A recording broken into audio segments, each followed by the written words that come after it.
Shesh, it is so great to have you here with us today. Thank you. Yeah, glad I'm here. Tell us about yourself. Definitely. My name is Shesh Kumar, and I'm an established engineering leader and manager at Apple. So I work on the next-gen operating systems and products that Apple ship, like Vision Pros and Macs and iPhones that everybody use. My expertise lies in the virtualization technology, especially in the virtualization stack and shipping this to millions of customers out there through products like Parallels, Docker, and Mac Stadium.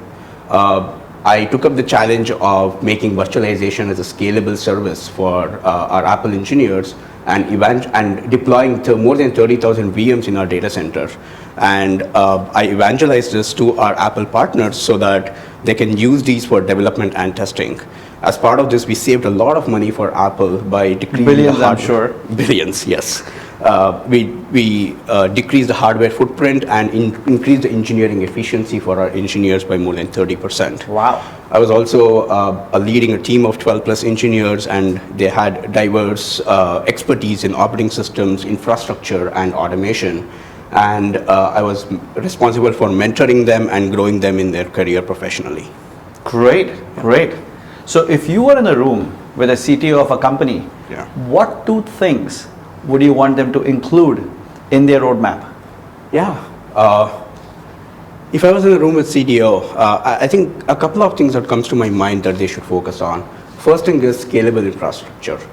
A scalable infrastructure will, as the company is growing, it's important to think about how they evolve technologically in terms of infrastructure.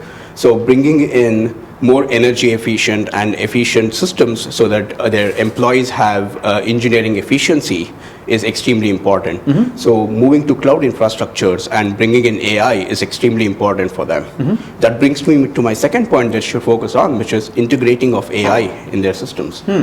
So we all know that AI is disrupting the world right now. It's like how internet was 25 years ago. Mm-hmm. So it's important for them to see how they can include AI into their existing systems. Sure. And how they can improve productivity of their employees by integrating it into their business processes or integrating into their chatbots or even writing code so they can make more time for their employees to be more creative, be more innovative. I think with today's technological evolution, these two are the areas that any CTO should be thinking about. Great, great. I'm sure many CTOs can relate to that, given everything that is going on with the technology, with AI in today's day and age. Tell me, what is it that what was it like for you to lead virtualization program at an iconic company like Apple? Absolutely. I think leading such a program at Apple was an incredibly rewarding experience for me.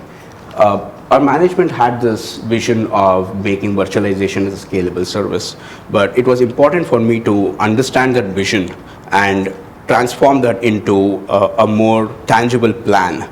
So my approach was breaking it up, right? Because we can't take a big project and just run with it.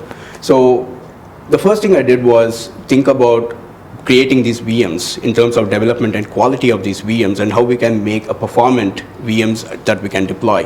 Second thing was large-scale deployment. Sure. As we said, we deployed more than 30,000 VMs in the data center that can be used for development and for automation for testing. And the third thing was evangelizing these VMs because we wanted our Apple engineers to know about these VMs. We did roadshows, we did a lot of training sessions so that it can be understood by our Apple engineers.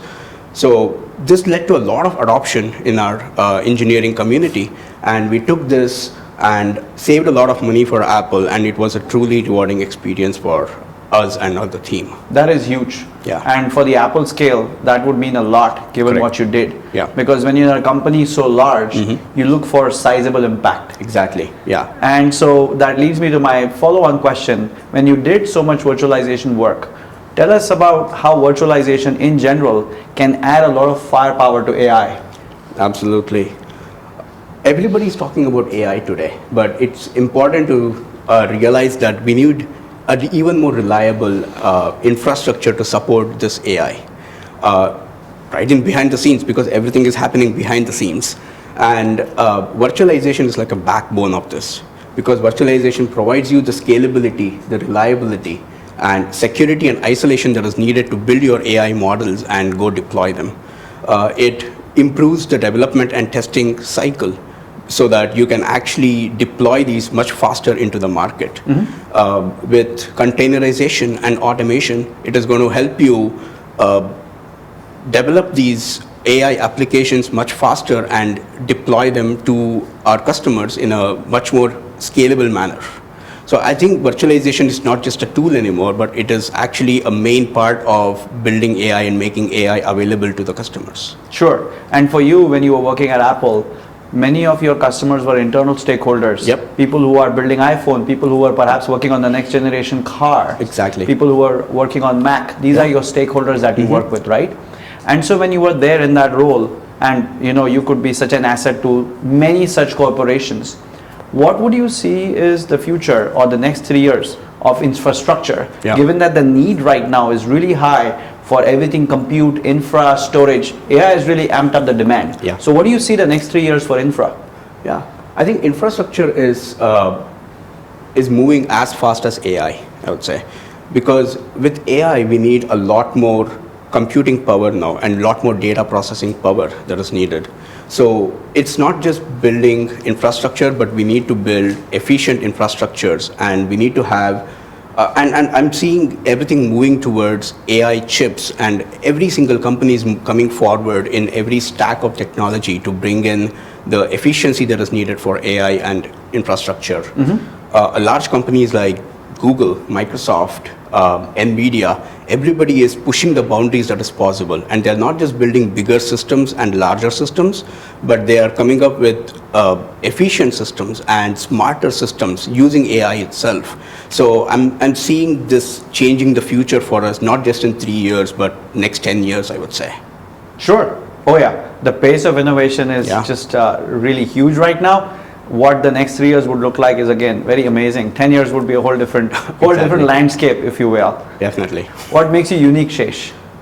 I think I would say I'm lucky to be working on every single layer of technology industry for the last 10 years of my career, I would say. I started off with Qualcomm and worked on the Snapdragon SoCs that go into the phones, and then I moved to Apple and then worked on Intel chips, and then moved to the M1 transition. I was part of that M1 transition and worked on all the innovative products that Apple ships.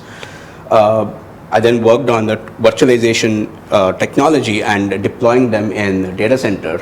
So I got introduced to that stack, and very recently I have been diving deep into AI and LLMs and building productive applications for myself. So, I mean, having led a lot of these projects, it gives me the depth and breadth that is needed to see what is coming next and take up those new challenges that is going to be changing the world in the next few years. And being a manager for so many years, I've got this passion for mentoring my team and mentoring people to actually grow in their careers and build their lives. So I think a mix of the technology, all the layers of technology and management makes me unique in this industry. Absolutely. At this point, I would say your leadership, your willingness to mentor people, and also the fact that you've seen so many tech transitions, and how you're still hands-on with AI, how you're getting your hands dirty deep into these things. Those things truly help you stand out and make you an asset for any organization looking to make an impact, make a dent with AI, with virtualization, with their infra, and so much more. Thank you. Thank you, Shesh. Shesh, so great to have you here with us today. Tell us about the breakthroughs you've achieved with the Academy of High Achievers program. Definitely. I think after starting my journey in Academy of High Achievers, I think I've started believing in myself a lot more. I look at myself not just as a manager anymore, but it is more as a person and how I can make connections and build this network that's possible in this fast-moving Bay Area, I'd say. It's easy to get stuck in your life, and it's easy to not think out of the box or get out of your comfort zone, but I think I thank you for pushing me to do that and challenging me every day and keeping up to my scores or talking to people, networking. I think I'm not a person who can do it all by myself. I need somebody to keep pushing me, and this academy has helped me do that. I think my goal is to continue doing it even without this pushing me, and that's what I want to learn out of it. Awesome. You want to be an autopilot? Yep. That's great. Thank you. Thank you so much, Mahesh. Thank you. Appreciate it. Sorry. It was awesome. You did good.